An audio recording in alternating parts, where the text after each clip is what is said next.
자,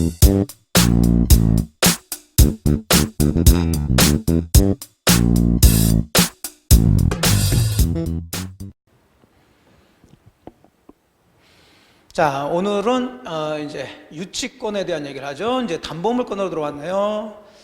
자, 이게 지금 처음 제가 이제 그 법률행위 목적부터 해가지고 이렇게 별도로 촬영을 해서 올려드렸는데, 그래도 많이 했습니다. 그리고 제 밴드에도 지금 많이 쌓여 있습니다. 그래서 좀 늦게 오신 분들은 그 해시태그에서 그 민법 기초 강의 뭐 그거 하시면 그동안에 쌓여져 있던 그 내용들이 쭉 뜨니까 조금씩 쭉 모아서 보시면 그러면 조금 도움이 될 수 있을 겁니다. 자, 오늘은 이제 유치권인데 담보물권 중에 유치권은 법정담보물권이라고 그랬네요. 그럼 항상 이 법정자가 들어간 것들은 어느 때 성립되고 어느 때 성립되지 않느냐, 이걸 기본적으로 따져야 됩니다. 그래서 오늘은 유치권에서 성립되냐 안 되냐, 성립 요건만 포인트로 해서 잡아보도록 할게요. 자, 유치권이 성립되려면 법정이니까 법률 규정에 있어요. 자, 그 네 가지가 있는데, 자, 그래서 제가 강의하면서 최소한 유치권에 대한 법조문 내용은 좀 외워두시면 좋다고 그랬어요.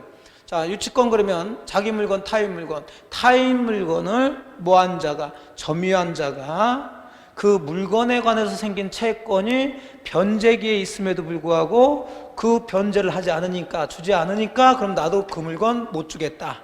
이게 유치권이라고 그랬어요. 그럼 결국은 거기서부터 유치권이라는 성립요건이 빠져나오게 되니까 첫 번째는, 자, 유치권 성립은 타인 물건이어야 되겠죠. 타인 물건. 유치권자가 자기 물건 가지고 유치할 수는 없어요.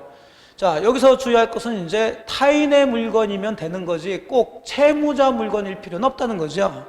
그래서 그 타인의 물건에는 채무자 물건뿐만 아니라 제3자의 물건도 유치권의 목적이 될 수가 있죠. 그 타인 물건을 유치권자는 뭐 하고 있어야 되냐면 점유를 해야 돼요. 이건 유치권이 성립 요건이기도 하면서 유치권의 존속 요건이기도 합니다. 즉 유치권자는 점유를 해서 다른 사람 물건, 타인 물건을 점유해서 돌려주지 않겠다는 얘기인데, 그 점유를 잃게 된다면 유치권도 같이 없어지겠죠. 자, 그런 의미로 보시고, 그러면서 이 유치권의 점유는, 자, 간접 점유, 이것도 점유니까 포함이 되겠죠. 즉 간접 점유로도 유치권 성립되고 행사할 수 있다는 얘기예요. 다만 문제가 되는 게, 이제 간접 점유라면 직접 점유자가 있을 텐데, 채무자를 직접 점유자라는 간접 점유는 이건 채무자한테 준 거나 마찬가지니까 이건 성립될 수가 없어요. 행사할 수가 없죠. 주의해서 보시고요. 그 다음에 그 점유는 적법한 점유여야 되겠죠. 적법한 점유. 그럼 이 점유가 적법이냐 불법이냐 서로 다투고 있겠죠. 결국 유치권을 주장한 사람은 자기 점유가 적법하다고 주장하겠고, 유치권이 아니라고 하는 상대방은 그 점유가 불법이라고 하면서 주장하겠죠. 그럴 때 그 입증 책임은 누가 지냐 그 얘기인데, 자, 일단 현재는 유치권을 주장한 사람이 점유하고 있을 테니까 우리가 점유권에서 배우셨죠. 점유를 하고 있으면 그 점유에 대해서 행사하는 권리는 적법한 것으로 뭐 된다? 추정된다 그랬으니, 자, 유치권자가 점유하면서 유치권을 주장하게 되면 적법한 것으로 추정받으니까 당연히 상대방, 즉 유치권을 부정하는, 배척하는 사람이 입증 책임, 불법 점유라는 걸 입증해야 되겠죠. 그래서 이쪽이 되겠네요. 유치권을 배척하는 자가 불법 점유라는 것을 입증을 해줘야 된다.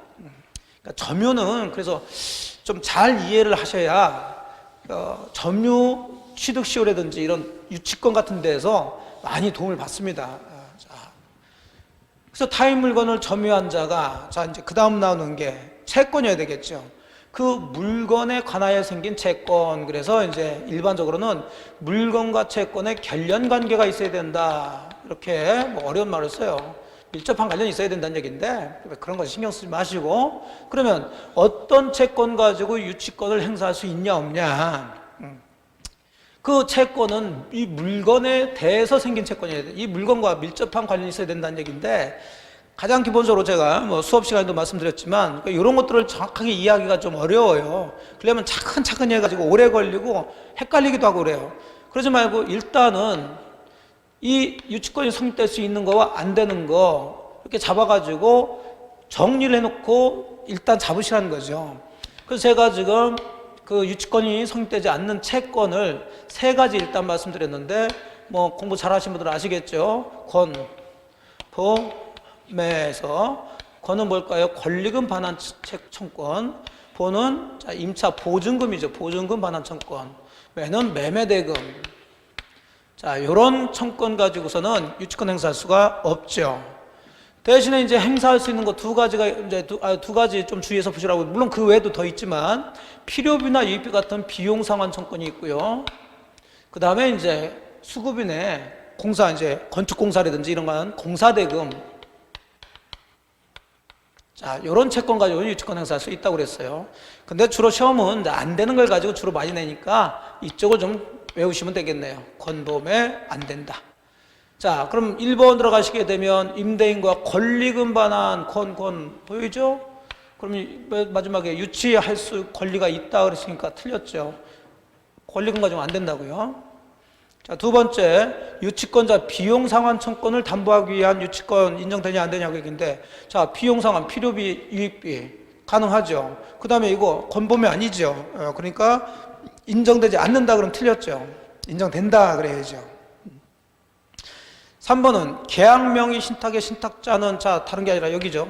매매대금 상당히. 그럼 더 이상 사실 이럴 필요는 없어요. 그러면 매 나왔으니까 유치권 행사할 수 있어야 돼요, 없어야 돼요? 없어야 되는데 있다 그랬으니까 이놈도 틀린 지문이 되는 거죠. 자, 계속.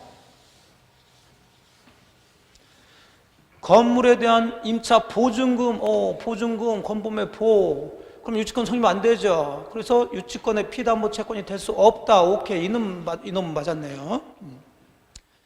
5번 건축자재를 매도한 자, 일단 나왔고, 그 자재로 건축된 건물에 대한 자신의 대금 채권을, 그러니까 건축자재를 팔아서 받으려는 대금 채권이라는 거죠. 하여간 매자 나왔으니까 이건 유치권 행사할 수가 있어요, 없어요? 없어야 되는데 있다 그랬으니까, 자, 이거 틀렸죠.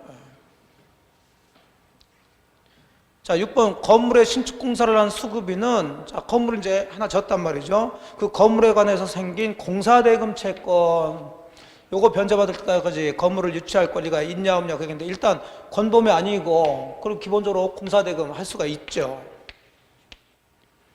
그래서 이 유치권에서는 특히 이 채권이 굉장히 좀 포인트가 됩니다. 자기가 받을 채권이 있다고 해서 다 유치권을 행사할 수 있는 게 아니더라는 거죠. 자기가 그 점유하고 있는 물건에 관해서 생긴 채권이어야 돼요. 그래서 이렇게 구별을 좀 잘 하시고요. 자, 그러면 다시 정리해보면 유치권은 타인 물건을 뭐한 자, 점유한 자, 그럼 점유해야 되고, 그 점유한 자가 그 물건에 관해서 생긴 채권까지 보셨죠. 그 다음 세 번째가 그 채권이 변제기에 있어야 되겠죠. 변제기에 있어야 돼요.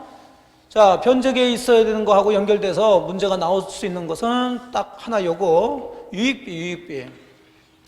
자, 유익비도 당연히 비용인 상환 청권이니까 유치권 행사할 수는 있지만 이 유익비도 변제기에 있는데 안 줄 때 유치권 행사할 수 있는 거죠. 근데 이 유익비는 제가 항상 유익비 나오면 특징 3가지 기억하시라고 그랬는데 기억나시겠죠? 네, 유익비는 전액을 달라고 할 수 있는 게 아니라 그 가액 증가가 현존한 경우에 한해서만 달라고 할 수 있고, 두 번째는 항상 선택 문제가 생긴다고 그랬죠. 실제 지출 금액이나 현재 증가액. 그 다음에 법원에 청구해가지고 신청해서 상환기간 허여를 받을 수 있다고 그랬어요. 바로 이 상환기간 허여죠. 법원이 상당한 기간을 허여줬으면 그만큼 변제가 연장되니까 아직은 변제기 있지 않죠. 그럴 땐 유치권이 성립되질 않겠네요. 그거 안 하고. 자, 그 다음 마지막으로 유치권에 관한 규정은 강행 규정이 아니라 임의 규정이에요. 그래서 당사자가 아무리 이런 요건이 갖춰졌다 하더라도 유치권은 성립하지 않기로 하자, 이런 배제 특약을 하면 그 유효입니다. 그러면 유치권이 성립될 수가 없겠죠. 그러니까 반대로 유치권이 성립되기 위해서는 유치권을 배제하는 특약이 없어야 된다. 자, 이것도 그렇지만 결국 시험 문제는 이런 식으로 나옵니다. 당사자 사이의 유치권 배제 특약은 유효냐 무효냐, 이제 이런 식으로 나오니까 유치권의 배제 특약 유효할 수 있어요. 그러면 이제 유치권은 성립이 안 되겠죠. 자, 여기까지 해서 유치권의 성립 요건 5가지. 자, 간단하게 한번 보시면 일단 자기 물건, 타인 물건을 뭐 해야 돼요? 점유해야죠. 자, 그 다음에 그 점유하고 있는 물건에 관해서 생긴 채권 할 수 있는 거, 할 수 없는 거 권보매 안 돼요. 그 다음에 그 채권이 변제기에 있어야 되고요. 그 다음에 아무리 이걸 갖췄다 하더라도 당사자 간에 배제 특약이 없어야 유치권이라는 권리가 성립이 되더라, 그런 얘기죠. 자, 여기까지 해서 이제 유치권 성립 요건까지 정리를 좀 해봤네요. 고생 많으셨고, 다음에 다시 또 계속 담보물권과 관련해 가지고 그런 내용들을 정리를 하면서 다시 만나뵙도록 하겠습니다. 자, 건강 챙기시고 계속 열공, 즐공하셔서 꼭 반드시 합격을 하시기 바랍니다. 고생 많으셨어요. 예.